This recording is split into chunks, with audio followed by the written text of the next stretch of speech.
ইন্নামা আমরুহু ইযা আরাদা শাইআন আন ইয়াকুলা লাহু কুন ফায়াকুন। জোরে বলুন আল্লাহু আকবার। আমার আল্লাহ যখন কোনো কাজের ইচ্ছা পোষণ করেন, ইরাদা পোষণ করেন, শুধু তিনি বলেন হও, সঙ্গে সঙ্গে তা হয়ে যায়।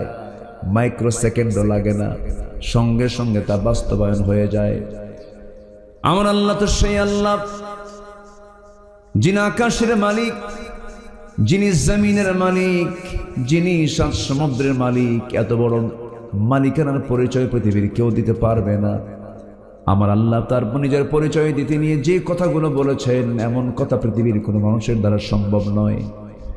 যেমন তিনি তার পরিচয় দিতেন, এক জায়গায় বলছেন তাবারাকাল্লাযী জাআলা ফিস সামা